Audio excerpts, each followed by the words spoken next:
Good day and welcome to Motor Rose Music, and this is Vinyl of the Week. And let me get that bass on there. As the name implies, as that song implied, Immigrant Song, we are going to be talking about Led Zeppelin III, the third album from Led Zeppelin. 1970, and that is why I picked this one. It is the birth year of myself and my brother. It was released on October 5th, 1970, and it was an immediate success. It went to number one in the UK and the US, and then the sales kind of just tapered off a little bit, but we'll get back to that in a second.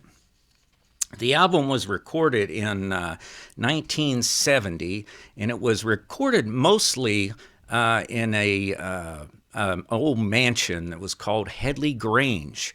So they used, to record, they used the Rolling Stones mobile recording studio. And then some of the recordings were done at Island Studios and Olympic Studios, legendary recording studios in London there. Andy Johns was the engineer, and there was also a guy, Terry Manning, that did a couple of songs he helped engineer. He's kind of important that he also did Coda, the Terry Manning.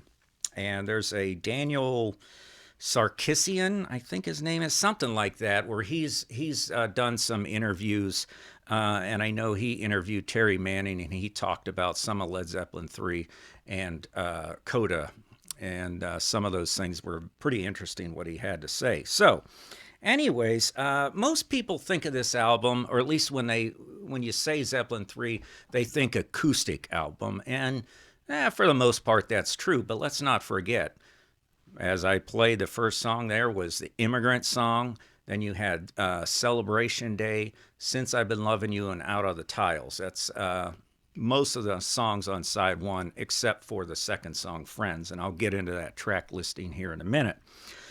But yeah, I mean, the whole second side was acoustic, and one of the songs on the front were acoustic. So it was a bit of a departure from Zeppelin II, which was, so successful and had a lot of good hard rock stuff on there. Still had acoustic stuff. They had acoustic stuff on the first album too, but this had a lot more acoustic on it.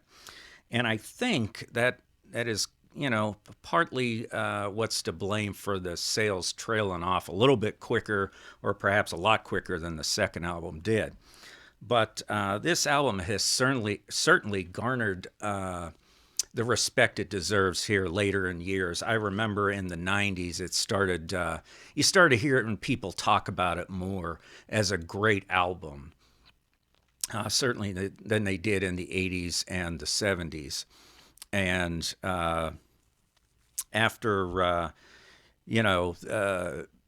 Jimmy Page and Robert Plant kind of allowed this, the Immigrant Song, to get into some movies, you really started seeing the popularity of Immigrant Song go way up, way higher than what it used to be. It's typically one of their highest downloads, probably behind Stairway to Heaven, but I know it's always up there. And, it was always popular, but you didn't see it, or hear it, I should say, on the radio, like Black Dog Rock and Roll, Stairway to Heaven, Whole Lot of Love, Dazed and Confused, Kashmir, all those songs that get ad nauseum. They're always on the radio. Immigrant Song was played, but not to the extent that those were. But you look now, what those kids, what they've heard in movies. They've heard the Immigrant Song. There's that animated film as well, so that's what they know. You older bands, classic rock bands, take notice. Queen's done a good job of keeping themselves relevant. Zeppelin, not so much. They've done a little bit, but yeah, just, loosen up on the songs. Eagles, good Lord, don't even get me started on them. They're going to die a slow, painful death if they don't, change their ways. I digress. So, anyways, back to Zeppelin III. This album, as far as the acoustic thing, that was a product of where they wrote most of these songs, and that was in a place called Bron-Yr-Aur. It's that's close. I think Bron-Yr-Aur. I've heard some Welshmen say Bron-Yr-Aur. Yeah, Bron-Yr-Aur. I've heard that too from somebody from Wales, but they're not. It's not like they're speaking Welsh, but whatever. Bron-Yr-Aur is how I'm going to pronounce it because that's the one I can pronounce that easier. But that is a cottage in Wales, and that's where Robert Plant and his family, when he was young, used to go for vacations. And so after their grueling tour in 1969, after Led Zeppelin II, he asked Jimmy Page, if he'd like to go up there and they could just, have a little vacation. There's no running water, there's no electricity, at least not at that time. I assume that's still the same now. And so they brought acoustic guitars. That's it. And so that's what they did. They wrote acoustic music. Um, Only one song on that note. I think Bron-Y-Aur Stomp I think was actually electric. If you ever heard, there's a bootleg, and I have a copy of it, called Jennings Farm Blues, and there's an electric version of that. There's no lyrics or anything. I think it started out electric and then became an acoustic number. Could be wrong. I believe that's what I remember reading here.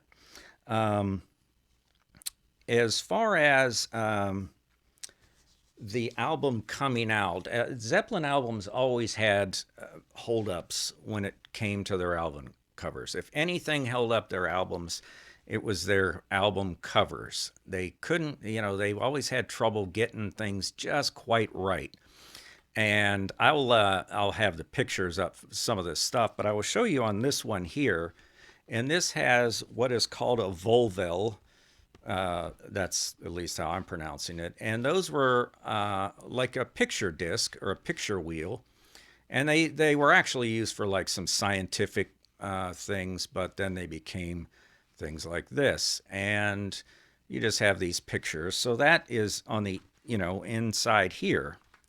And you can imagine this wasn't probably the cheapest album cover in the world to make. So I'm sure that's one of the reasons why this got held up. I know they were, not real happy with some of the pictures that were on it, and they just thought it all got kind of silly. So, but after it came out, after they got the album cover squared away, the album hit number one. I mean, it went up real quick, hit number one in the US and the UK.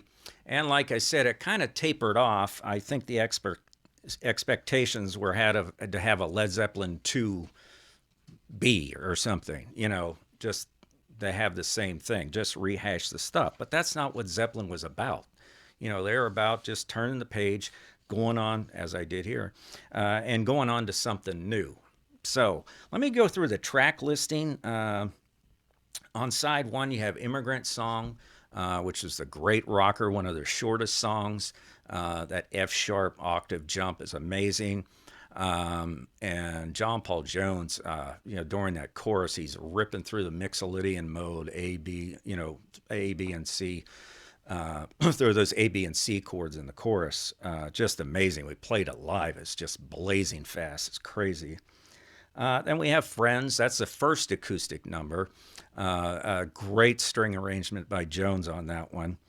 And funny thing about this song is the last part of it, last few seconds, were accidentally erased while recording. So that's the reason for that droning at the end, that synthesizer note you hear, and it starts changing pitch so they can go into Celebration Day. That's how they had to fix it.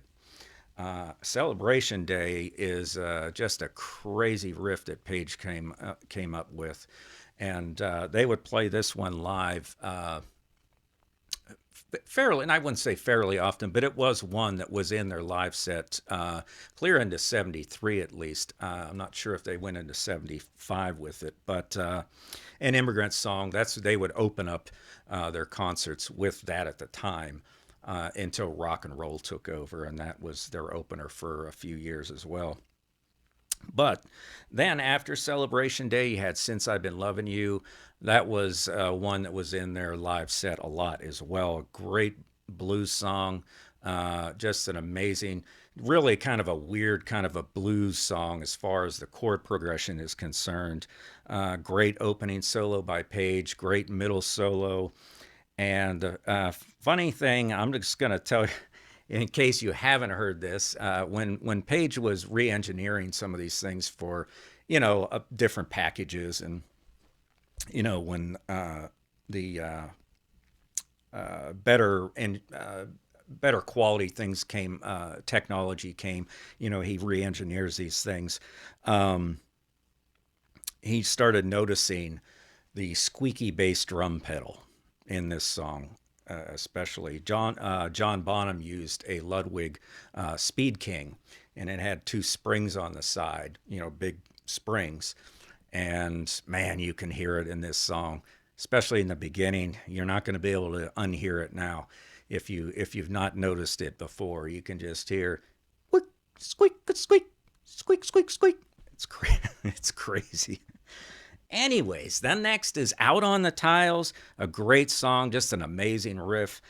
They would use this to kind of open up the new drum solo over the top in later years, John Bonham's drum solo. Then we go on to side two, Gallows Pole. Hardly seems to be an acoustic number because the thing just is so rocking. They played this, Page and Plant played this, a great version in the MTV Unplugged, the first Unplugged show. Then we have Tangerine, great song. This is probably the only instance where Page gets sole credit of the song. He wrote this before Zeppelin and did the lyrics as well. That's why he has the sole credit for that song. It was also in Almost Famous, right at the end of the movie. Then there's That's the Way, probably some of the best lyrics Robert Plant ever wrote. Love that song. Alternate tuning on that one.